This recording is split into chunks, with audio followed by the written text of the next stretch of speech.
Reconnaître qu'aujourd'hui, compte tenu des signaux que nous attendons encore, nous avons encore préservé une poche de liquidité dans le fonds. Nous ne sommes pas encore pleinement investis, nous sommes encore en quête d'opportunités d'investissement, soit à un prix plus bas, soit à prix identique avec une meilleure visibilité. Éric Lecos, chez Carmignac Gestion, traditionnellement les paris sont marqués. Quels sont-ils aujourd'hui? Alors, regardons par classe d'actifs. Dans la classe d'actifs obligataires, il est vrai que, comme le soulignaient mes confrères, on privilégie plutôt le crédit. Mais je dirais qu'il ne faut peut-être pas jeter quand même le 10 ans allemand comme ça aux ornières trop vite. Parce que ce que nous dit le marché, avec ses rémunérations, c'est malgré tout qu'il accorde une probabilité importante à un scénario à la japonaise.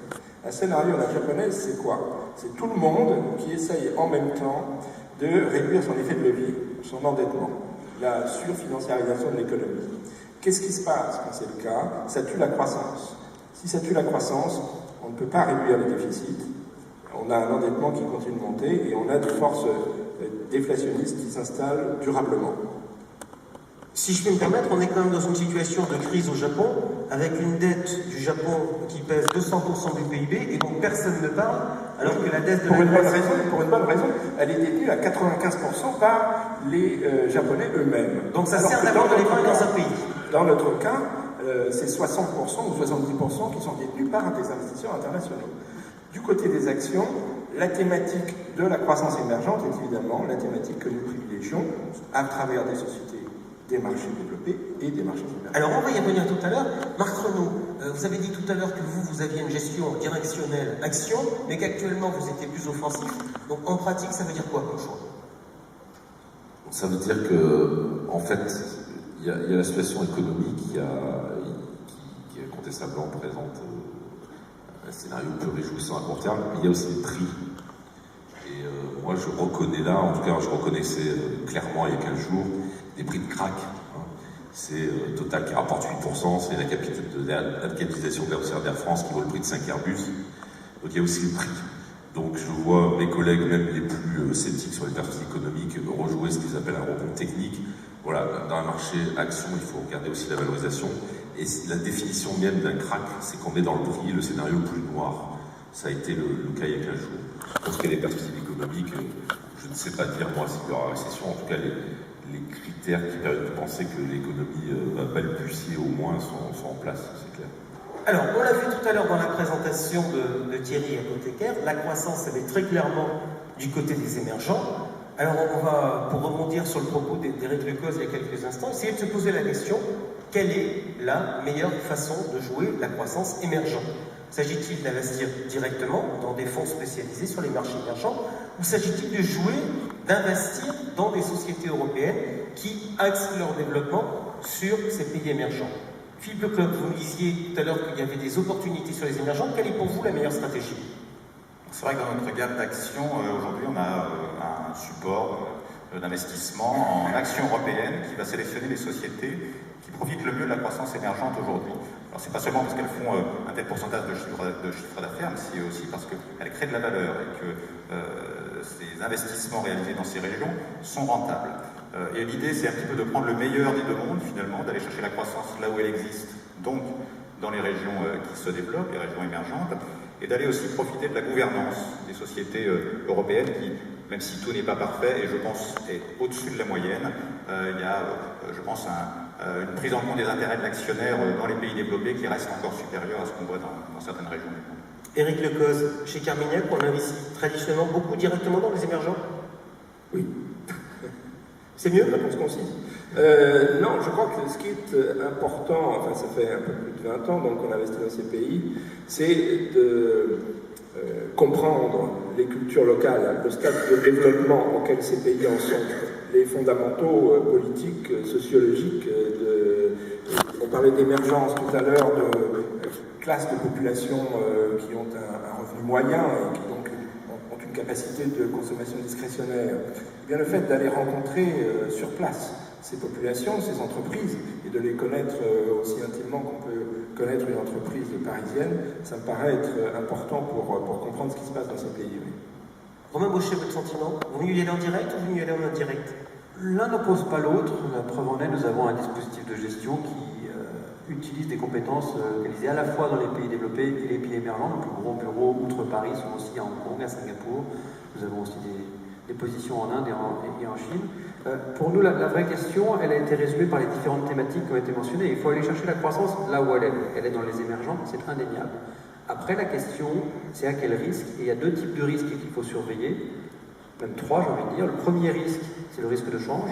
Ne pas le sous-estimer. Dans des pays dans lesquels maintenant l'inflation est beaucoup plus soutenue que dans nos pays, cela normalement s'accompagne à terme d'une moindre vigueur de la devise, donc on ne peut pas exclure qu'on n'ait pas le coup gagnant deux fois, c'est-à-dire gagner sur l'action et sur le change. Donc on pourrait éventuellement gagner sur la progression des bourses, mais perdre sur la devise. Ou en tout cas ne pas gagner deux fois. C'est la dernière période, nous gagnons deux fois, on gagnait sur le change et sur la valorisation. Le deuxième problème, il était indiqué, sont les problématiques extra-financières, les problématiques de gouvernance, de risques environnementaux et autres. Et donc là, c'est assez confortable parfois d'aller dans les pays émergents au travers de l'entreprise des pays développés. Et puis enfin, le troisième, et c'est lui qui va faire l'arbitre, il a été rappelé par Marc Renaud, c'est la valorisation. Arrive un moment où quand l'exposition au marché émergent n'est plus du tout valorisée dans les entreprises européennes ou parfois américaines, mais c'est plus souvent vrai en Europe, il serait dommage de se priver de cette opportunité d'arbitrage entre des très belles entreprises très exposées dans les pays émergents et des investissements directs. Alors si on regarde de belles entreprises européennes très exposées dans les marchés émergents, on a des noms? Aujourd'hui, sans rentrer dans les noms en particulier, l'exposition moyenne des grandes entreprises françaises et européennes a doublé au cours de la décennie. Donc elle est tout à fait remarquable. Ils ont su aller chercher cette croissance. Aujourd'hui, ils y sont de plus en plus.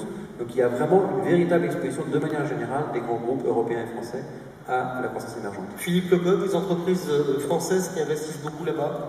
Oui, on va les trouver dans les secteurs du luxe, de l'aéronautique et des spiritueux, donc sans surprise. Ce sera LVMH, ce sera ADS ou Pernod Ricard, par exemple. Bien. On vient de parler des marchés émergents. On a vu qu'il y avait un problème dans la zone euro, c'était que la croissance ne serait pas très forte. Je voudrais maintenant qu'on ouvre un chapitre un peu provocateur. Je vais vous poser la question à vous, Romain Baucher. La zone euro est-elle boursièrement morte? Alors, pour être clair, de notre point de vue, non. Mais du point de vue du marché, partiellement oui. Puisque si aujourd'hui, toutes choses égales par ailleurs, les valeurs cotées au sein de la zone euro souffrent d'une décote et elle est manifeste, elle a pu atteindre 20% pour un certain nombre d'entreprises ou de secteurs au cours des dernières semaines, c'est bien que certains acteurs, certains investisseurs ont voulu croire à ce scénario. Alors, certains diraient que cela recouvre-t-il, et c'est là où c'est compliqué, c'est qu'aujourd'hui nous sommes dans des marchés qui ne valorisent pas un scénario central, qui font la moyenne entre deux scénarios extrêmes. Le scénario du risque systémique, effondrement du système financier européen, de la zone euro, et un scénario plus normatif qui laisse un potentiel, ne serait-ce que via le rattrapage des valorisations, de l'ordre pour nous d'une vingtaine de pourcents. Donc c'est bien la difficulté aujourd'hui, c'est que nous n'avons pas une valorisation qui reflète un scénario central, mais qui est bien une mauvaise moyenne entre deux postures radicalement extrêmes. Christian Renaud. Non, d'abord, la zone euro n'est certainement pas morte. Simplement, on est, en termes de timing, en termes de moment, je dirais, à une période très difficile, parce qu'on a l'impression que toutes les mauvaises nouvelles ne sont pas encore complètement visibles pour ce qui concerne la conjoncture, et que par contre, toutes les mauvaises nouvelles sur le plan financier n'ont pas trouvé encore de solution.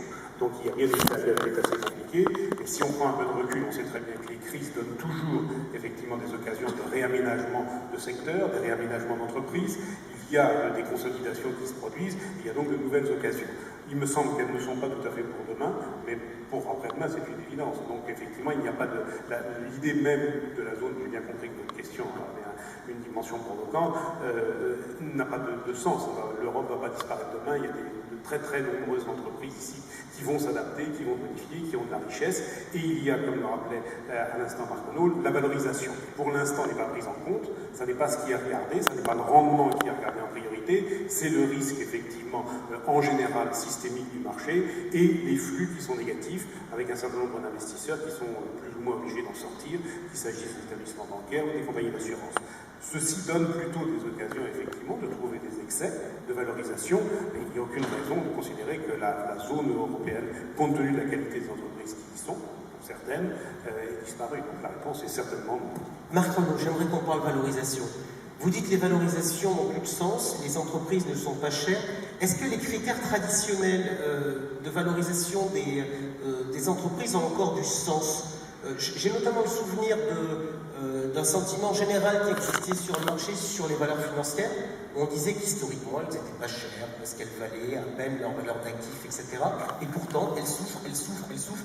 Est-ce qu'on a pris en compte toute l'évolution de toutes les problématiques économiques, toutes les évolutions réglementaires avec BAL 3, avec Solvabilité 2? Et est-ce que finalement les critères traditionnels de valorisation, dans un environnement de crise où on pourrait se dire que quelque part le modèle est en train de changer, sont toujours pertinents?